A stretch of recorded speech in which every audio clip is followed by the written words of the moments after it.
Hi, hello, kamusta? Today we're making roasted pighead. So, let's do it! So now, it's cleaning time. One of the most important part is make sure your pig is clean. So what I do is, I cut the side of the ears just to make sure that everything is clean.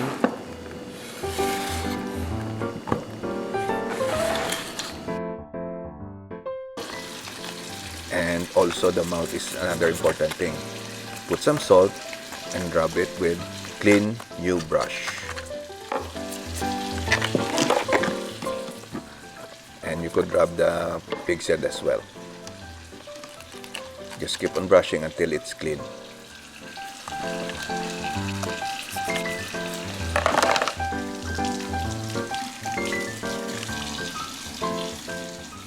Add more salt. Then just keep on rubbing the pig's head.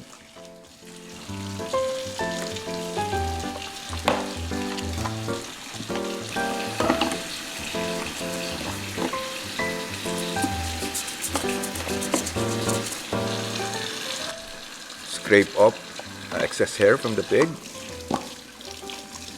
Make sure no hairs left from the pig. Obviously, we don't want to eat that. And now, rinse. Rinse properly.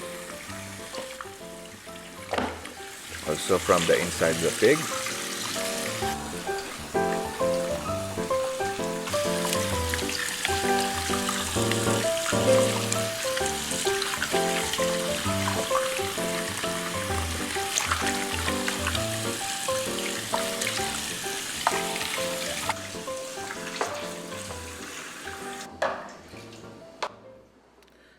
Drain and repeat the process.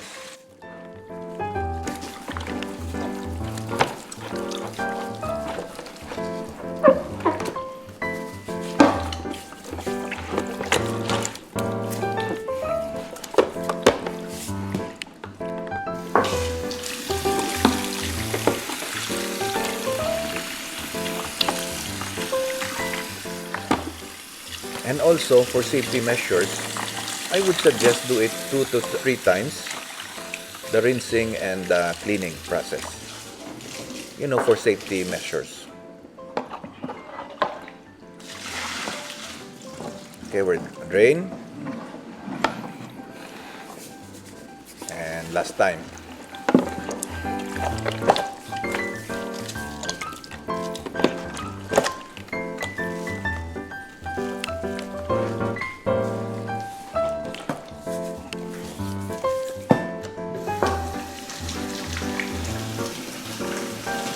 So now we're done cleaning.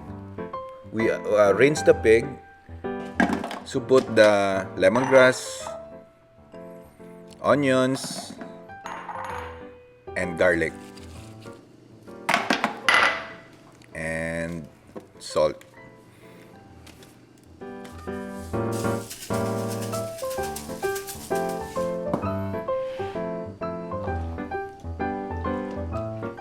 Put the pig's head. Then pour the remaining ingredients.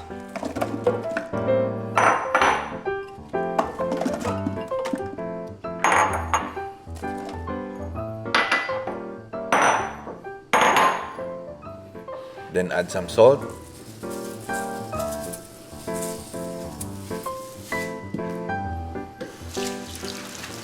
And water.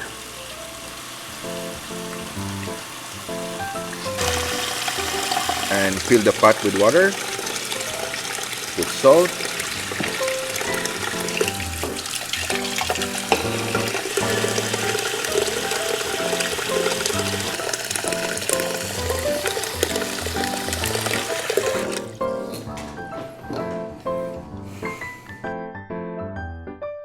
So now, we're ready to boil the pig. So set for at least 2 hours on high heat. And after 2 hours, we're done. So take out from the pot and let it dry for a bit. Now we're ready to put the soy sauce over the pig.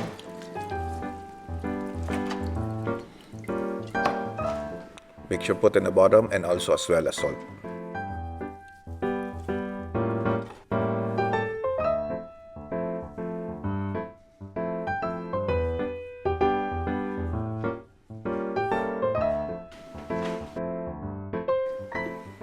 Okay, ready to bake. So put in the baking rack.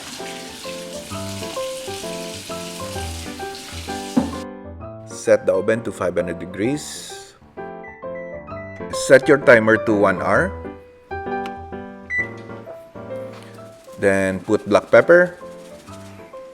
Then put your pig in the oven. Just make sure that you watch your pig once in a while. Okay, so after 1 hour, we're done. Take out the pig. Oh, looks good. You see the crispiness of the pig, of the lechon. Okay, so enjoy. One more thing, please subscribe to our channel. Thank you.